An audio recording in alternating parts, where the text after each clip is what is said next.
مار ڈالا. مارنے کے بعد اب اس لاش کو کہاں پھینکے؟ دلی کے اندر رہتا تھا وہ. کہاں پھینکے؟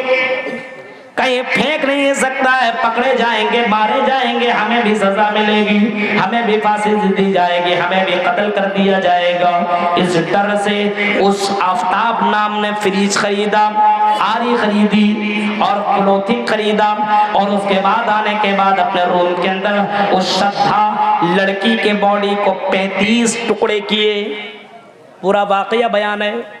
35 ٹکڑے کیے، ایک نہیں، دو نہیں، تین نہیں، 35 ٹکڑے کیے اور ایک ایک ٹکڑا کر کے فریج کے اندر بند کر دیا.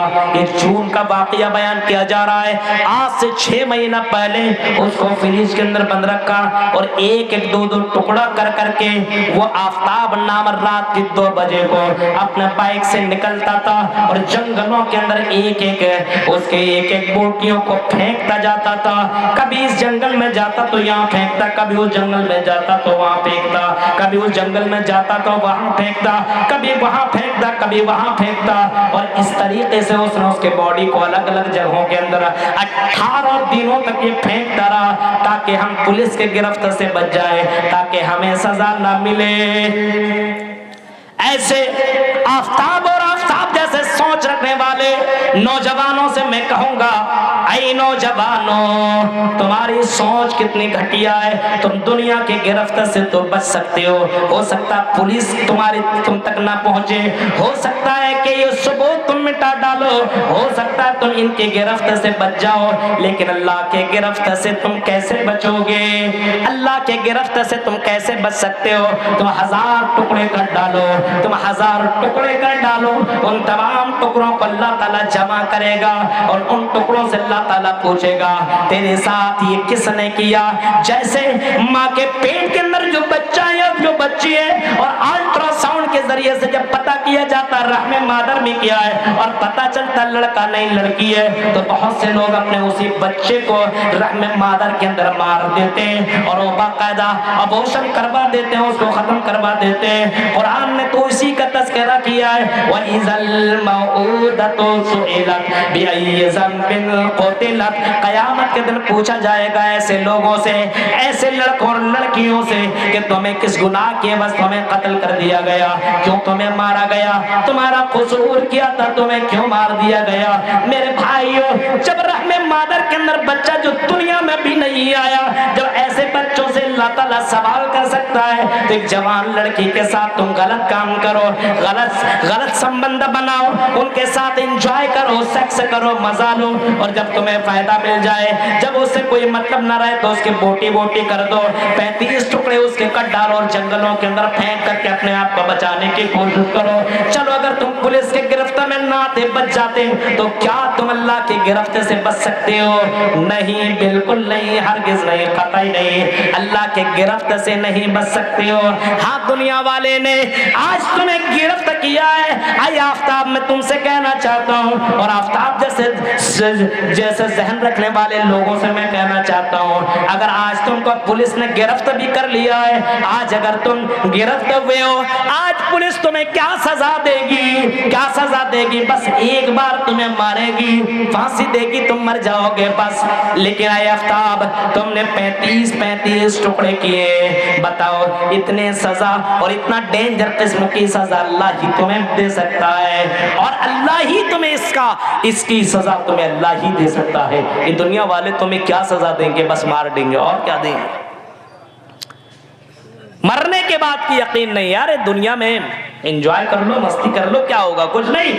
اسی وجہ سے اپنی مرضی کے مطابق زندگی کاٹنا، مرضی کے مطابق. آج دیکھ کے سوشل میڈیا میں پورا وائرل ہے، اور ابھی اس جنگل میں لے جا رہا، اس جنگل میں لے جا رہا، وہاں لے جا رہا، ہڈیوں کو ڈھونڈا جا رہا ہے، یہاں سے وہاں، وہاں سے وہاں، وہاں سے وہاں، اور باقاعدہ ڈھونڈا جا رہا ہے تاکہ ثبوت اکٹھا کی جائے، جمع کیا جائے اور اس آفتاب کو سزا دی جائے. میں تو یہی کہوں گا، ایسے کرنے والے کو چوراہے پہ کھڑا کر کے بیچ میں پھانسی دی جائے اور پھانسی سے بڑھ کر کے کوئی سزا ہو تو وہ سزا دی جائے۔ یہ مسلمان کے نام پر یہ کلنک ہے، اسلام کے نام پر یہ کلنک ہے۔ ایسے لڑکوں کو اسلامک نام رکھنے کی قطعاً اجازت نہیں ہے۔ اسلام کو بدنام نہ کرو۔ جو اسلام اتنا شانتی پوروک دھرم ہے، جو اسلام یہ کہتا ہے اگر کوئی آدمی اگر ایک جانور کو بھی مار دے بغیر کسی جرم کے، مار دے، بلی کو مار دے، جانور کسی بھی بلی کو بغیر کسی عذر کے مار دے اور گھر میں باندھ دے، اس کو نہ کھلائے نہ پلائے اور بھوکے مار دے، تو اللہ کے نبی نے ایسے کو جہنمی بتایا ہے۔ آپ نے حدیثوں کے اندر سنا ہے کہ بنی اسرائیل میں سے ایک عورت نے ایک بلی کو باندھ دیا اور اس کو کھانا پینا کچھ نہیں دیا، وہ بلی کو باندھے رکھی یہاں تک کہ بلی مر گئی۔ آپ صلی اللہ علیہ وسلم نے فرمایا دخل النار، وہ لڑکی جہنم میں، وہ عورت جہنم کے اندر داخل ہو گئی۔ یعنی اللہ نے اس قصور کرنے کی وجہ سے اور یہ ظلم کرنے کی وجہ سے، ایک بلی کو سزا دینے کی وجہ سے جب اللہ جہنم دے سکتا ہے تو میرے پیارے ساتھیوں، اتنا بھیانک انجام کرنے والا اور شدھا جیسی بہن کو قتل کرنے والے کو اللہ تعالیٰ جہنم کے اندر نہیں ڈالے گا تو کہاں ڈالے گا؟ اسلام اس کی اجازت نہیں دیتا ہے، اس کی تعلیم نہیں دیتا ہے۔ مرنے کے بعد کی اگر زندگی کا اگر یقین ہو تو آدمی یہ سب برائیوں سے اپنے آپ کو بچے گا اور مارنے سے پہلے اپنے ہاتھ کو روکے گا۔ محمد رسول اللہ صلی اللہ علیہ وسلم کی زندگی دیکھو، اللہ کے نبی کا آخری ٹائم ہے۔ اللہ کے نبی نے اپنے صحابہ کو بلایا اور صحابہ کو بلانے کے بعد آپ نے فرمایا میرے صحابیوں اور میرے ساتھیوں، اگر میں نے تمہارے ساتھ کبھی ظلم کیا ہے، اگر میں نے کسی کو مارا ہے تو اے میرے صحابیوں میری پیٹھ حاضر ہے، لو مجھے مار لو۔ اے میرے ساتھیوں بدلہ لے لو، اے میرے ساتھیوں دنیا کے اندر بدلہ لے لو۔ مرنے کے بعد محمد تمہیں کیا دے گا؟ اسی دنیا کے اندر مجھ سے بدلہ لے لو۔ ایک صحابی کہتے ہیں کہ اللہ کے نبی فلاں جنگ میں آپ کی لاٹھی، آپ کی چھڑی میرے پیٹھ کے اوپر لگ گئی تھی، اے اللہ کے نبی میں بدلہ لینا چاہتا ہوں۔ اللہ کے نبی صلی اللہ علیہ وسلم نے کہا لو میری پیٹھ حاضر ہے، تم بدلہ لے لو۔ اس نے کہا کہ اللہ کے نبی میں ایسے بدلہ نہیں لوں گا، جب آپ کی چھڑی میرے جسم کو ٹچ کی تھی اس وقت آپ میرا بدن کھلا ہوا تھا، یعنی میری پیٹھ کھلی ہوئی تھی۔